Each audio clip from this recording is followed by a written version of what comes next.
So we're here in Christian River, Florida, out of the plantation today. We're gonna be chasing grouper and cobia, and if I know you, it's gonna get your blood pumping. I love it, man. I can't wait. I'm excited. All right, let's get after them. It's like something you've never done before. I mean, these fish, we're gonna be throwing big swim baits, Rapala, F18s, 6 to 10 feet of water. It's an adrenaline rush for sure. Can't say I've ever caught one on a lip crankbait before, so, you know, on the East Coast, it's a little bit deep for us, so we have a hard time fishing like that. We're gonna make it happen.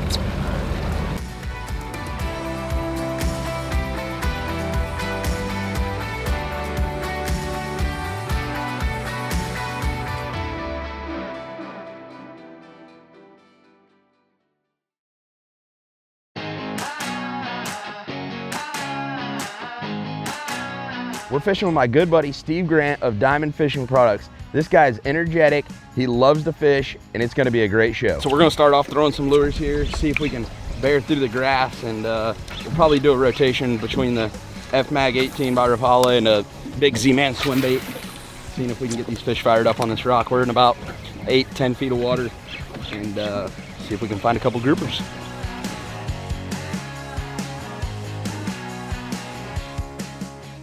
That's gonna be the name of the game. We're gonna do a lot of moving, 15, 20 cast a spot. If we don't get nothing, we're on to the next one. We're gonna hit a lot of spots and we'll be able to make something happen by the end of the day. All right, sounds like a plan, but Arnold needs to work out.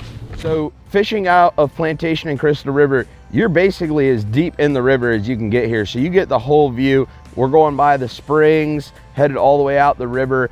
Beautiful, beautiful country in Crystal River, and all the way down basically to Chadzowitzka. All these little rivers that come out are just awesome. It's really old Florida, quiet, an awesome ride out. See a ton of wildlife, eagles, gators, a lot of ospreys. So it's a really awesome ride through the river, getting ready for your day.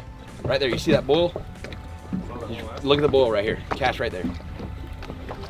Right there, you see the bull? Right out in front of you. No, I definitely see him boiling, Brandon.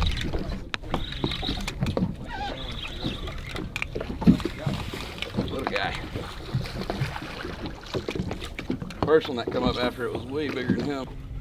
That wasn't the one that was boiling. They come up behind my bait the first time, but they're definitely here. Once that current starts moving a little bit more, they'll start biting better. I've been in the fishing industry for about 25 years now. I've been with Diamond Fishing Products for the last 6 years, and I was able to come over here on a fishing trip and meet Captain Brandon last year. We had an amazing trip, caught some really nice grouper and some really nice snook, and looking forward to going fishing again today. So I had you change from the bright orange or hot orange to the Dorado because we're in really clear water. It's a little bit clearer than it has been, so that more natural color in this clear water will make a difference and probably trigger more bites than that bright color. But if that water gets a little bit dirty, we'll go back to it. All right.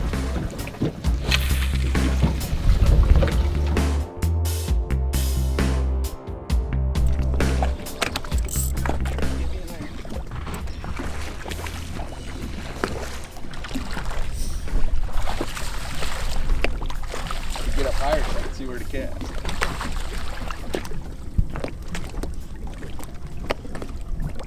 It's a good sign that we're already getting bites and we have no current at all right now, so things are looking up, and when that current starts to move, they're going to start chewing. So I knew we were going to need the big gear today.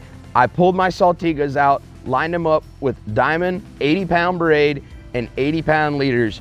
It really gives you the power to pull these fish out of the rocks, especially on the swim baits. We were using 8 to 10-inch swim baits and just really slow rolling them across the rocks. So they were really close to the rocks when they hit, so you really had to have that pulling power to get those fish away from the rocks so they didn't break you off. These things are amazing. They have seen some unbelievable battles, killed lots of fish. Brandon just can't stand it because the Crocs are going to get him again today. So Steve never really went and done this shallow water grouper fishing, especially throwing plugs. And I looked down and he is wearing a pair of camo Crocs. And I'm like, man, you don't understand what's about to happen to you in those Crocs. They're a little bit too slick for what's going to be happening today. All right, Brandon, we're going to release a lot of fish today. I'm all about catch and release. No, you're not. We know you too well.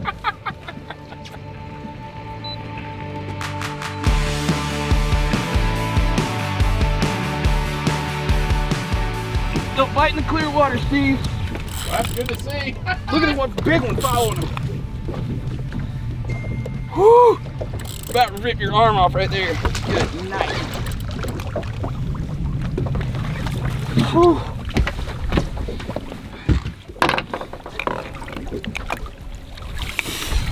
That's what we're looking for right there.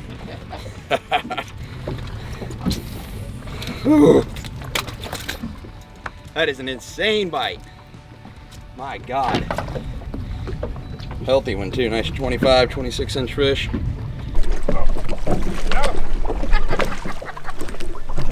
Double double.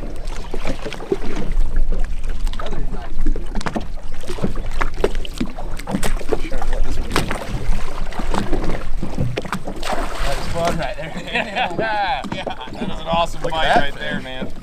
That is another Nice left fish. Don't let it pull it after you get it out of your hand. Yeah. I mean, doubling up on fish like this in the summer months on lures, crystal clean water, 8 foot, it doesn't get much better than that. A beautiful fish. Awesome start. Wow. That's how I like to start, buddy. Thank you so much, man. This is awesome. All right, let's get a bigger one.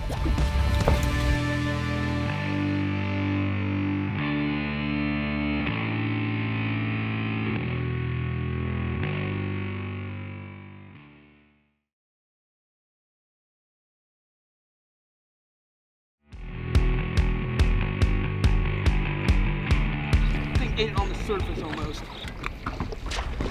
Little guy. Non-stop action now. That current just started rolling in a little bit here. It's going to be a good day. One of these keys is when you get one to fire off and you get that bite, you got to have another lure right up front. It kind of fires them up when that fish comes up and eats the first time. Them other fish kind of like fighting over it. One of the biggest things that I noticed filming today is we would pull up to a spot and get 2 bites right away, back-to-back cast. And that's a big key to keep these fish fired up. You want to keep a bait in the water at all times, trying to keep them going. If not, they're not really feeling the competition to get that bait at the time if you slow down, so they go back underneath their rocks and it really slows down. Even when I'm guiding out here, throwing these big plugs for grouper, I'll have 2 guys up front casting and I'll have another guy with a plug in his hand just at ready at all times. So if those 2 guys hook up, he'll fire out there and he'll keep the fish going, and we'll kind of keep that rotation. And that's a big key to keep the fish fired up and keep them on their toes. There you go.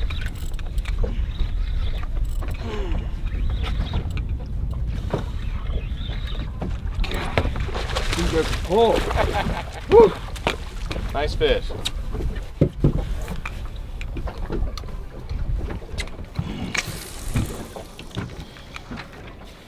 Beautiful fish. Another beautiful fish. That's a nice 26, 27 inch fish. I mean, they're slamming the plugs That's today. awesome, man. He hit the crap out of that one. Well then. The thing's all ready to get back, I can tell you that. My God. Okay. He is gone. The fish followed it all the way to the boat needed. Man, I'm telling you, even these little tiny guys, they hit so hard because you're cranking so fast and they're swimming so fast. It's like, God. Well, you're putting on a clinic so far today, Captain Brandon. Keep it up. That color change made a difference, apparently. I kind of went to that more natural, even though it's a baby, but good sign. Changed from that green Dorado back to that silver. To black and silver in first cast, got a bite. That clear water, they want that natural color. Hey, Brandon, you were right, man. First cast with the new plug. It's a little guy, but the right kind. Tell you, the nice thing about fishing with somebody like Captain Brandon is he knows what he's doing and he knows how to pass on his knowledge to his clients and customers. I was able to catch a couple fish with the hard baits, and then he was showing me what I was doing wrong with the soft plastics, and as soon as I kind of tuned in with what Brandon was telling me, we really had an awesome day. We fished really well together and we put a lot of fish in the boat.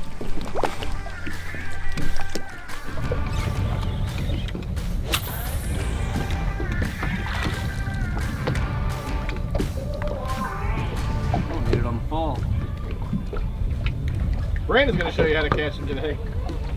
This guy.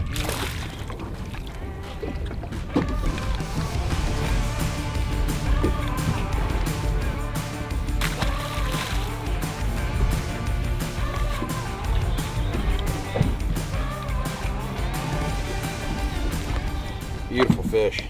Another 25, 26 incher. And after Brandon's instruction, we're hooked up. So it seems to be a pretty decent There's one. a big one following him. Big fish follow. So when you're fishing these rock piles, there's a ton of different things you can catch, especially on what we were throwing. Anywhere from king mackerel, cobia, groupers, snappers. There's a big variety of fish, and you never know what you're gonna catch. I just got train wrecked by a big one. So. All right, well, Brandon was up there showing me what I was doing wrong. Old dog can't learn a new trick every once in a while. Look at that. But you caught me on my downtime because I just got smoked by a big one, so I was having to retie, and you took advantage of it. Well, Brandon was just telling me what I was doing wrong, and we switched over to some soft plastics and started nailing a few fish right off the bat. So let's get this one back out there and catch another one.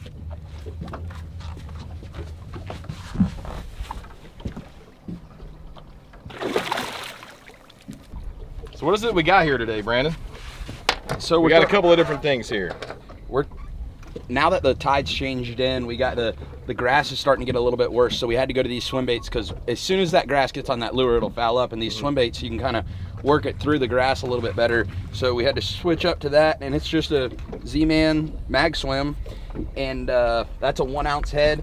I'm throwing mine on a 3/4 ounce swim bait hook, and I put a 3/4 ounce tungsten weight above it just to give it a little bit more weight. I don't have very many of those hooks left. A buddy of mine made those for me, and I'm running low on them. So this is a good alternative for not having the jig head, and this is completely weedless, as that can get a little bit of grass on it. Well, one of the things I noticed is how heavy duty the hook is on this, and I know that's because we have to use so much pressure to keep them from getting rocked up. Yeah, we're running, I would say 25 pounds of drag on these fish. They'll pull a little bit, but they're not gonna pull much. So the hook, the leader, and the line is a big key to this, to not breaking these fish off. And if you break them off, a lot of times they'll kind of shut down, but in this case, they're still biting pretty good. So what do we got today? Was this, we got 80-pound fluorocarbon with 70-pound braid? Yep, 80-pound fluorocarbon. When on the lures, a couple of the lure rods, I have 60 pounds just so they'll dive a little bit deeper, but with these swim baits, we go to the 80, and because we're fishing a little bit closer to the rocks, they'll come up and eat those lures, but with these, you're wanting to make contact with that rock.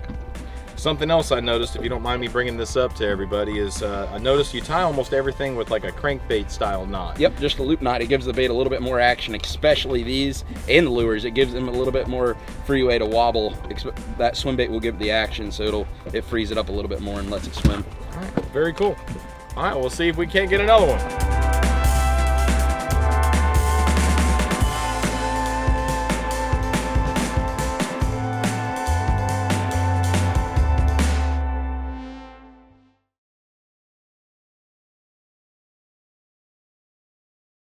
So on today's episode, we really had two key baits.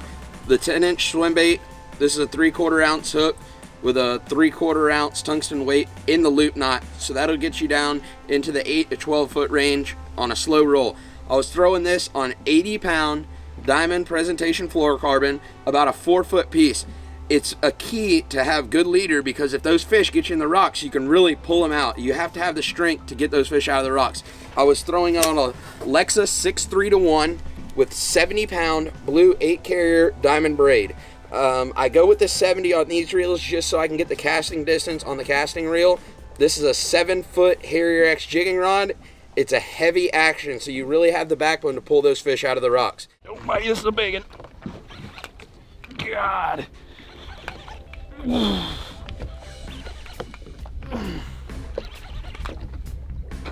Smoked it. Yeah. That is a fun bite. Nice fish.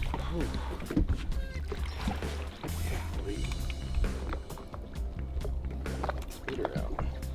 He freaking swallowed that thing. Beautiful fish.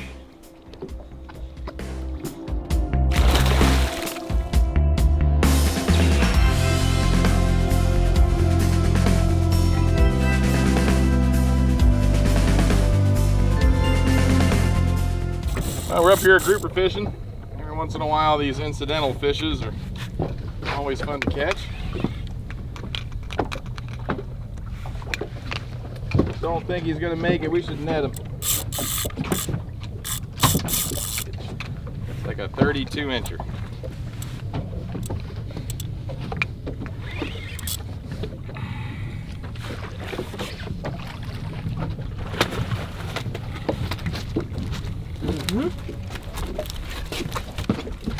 never know what you're going to catch out on these rock piles when you're grouper fishing. You catch cobias, mackerels, kingfish, snapper occasionally.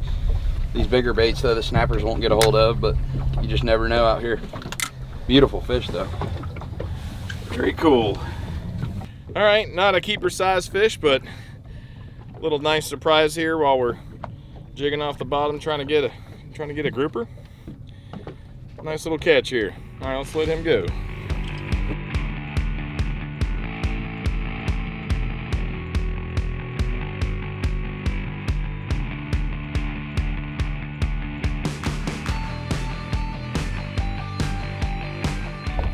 So this floating gumbo, and it's like a slime basically on the water, has gotten really bad, as well as the floating grass. So we had to go to these swim baits to get away from it a little bit. I mean, we're still getting it, but if that plug even gets the slightest bit on that lip, it starts spinning in circles, and it's really been a good change. We've been catching a lot of fish on these swim baits. It's basically just letting them fall to the bottom and a really fast retrieve to get them. It's basically a reaction bite. It takes me back to my roots of bass fishing. I've traveled all around the country, so swim bait and bass was a thing I did for a very long time, and I've really come in handy learning it to catch these big groupers. The power of these fish is really unreal. I'm using Daiwa Saltiga 10,000s. They put out 60 pounds of drag. We're running about 30 to 40 pounds of drag, because if they pull you into those rocks, they're gonna break off, and they will pull that 30 to 40 pounds of drag out. And when you get a drag puller, you know it's a big one. Yep. Let me with you. Oh, yeah, that might get a good one there. Yeah. Why are you grunting so much? Well, you know what? At least my Crocs ain't slipping yet. I told you were going to catch some big fish today, and you're over here going, oh yeah. That's a pretty nice one right there, buddy. Yep. I'll help you with that one. Surprisingly really good fishing. There's a lot of fish around for this time of year, and I was kind of expecting a grind, and it really didn't turn out that way. Every single spot we went to, we caught fish, whether it was cobia or grouper. It was a really good day of fishing, and it really surprised me for what the water temperatures are to have a day like that. Yeah, baby. Biggin'. Nice fish. Beautiful fish. That was an awesome bite on that one. Hit it on the way down again. That's definitely a 10 or 12 pounder. That's what we came out here looking for, and that's a really respectable fish for this 8 to 10 foot of water. Beautiful fish. That was awesome bite. Very awesome bite on the soft plastic.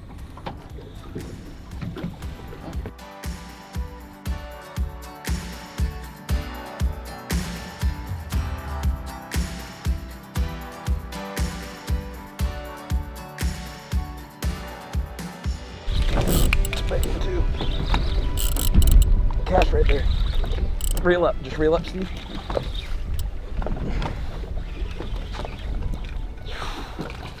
Bruiser. Oh, you shot followed it right there. Cast right there. He's all over it. He's all over it. Crank fast right there. You're gonna get one. Beautiful fish.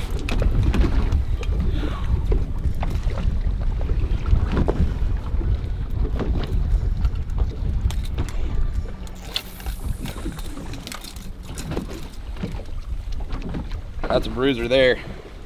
Solid fish. Very nice, man. I might have got you on the last spot of the day on big fish. I don't know. I think you may have. It's pretty Beautiful close. Fish. Nice. It's been an amazing day, though, man. That is another respectable keeper. I mean, we're in 6 foot. We came back in here to the shallows this afternoon, and it's paid off big time. And the water's absolutely crystal clear today, so. Well, the bite kind of started off a little bit slow for us today, but once they started getting going, man, we were catching them 2 at a time. And I tell you what, as soon as you put them groupers face in the water, they get a little bit of water over their gills, and they splashed us. They splashed the camera, which was awesome. But no, it was amazing, man. Amazing to see the power of these fish, even for their size.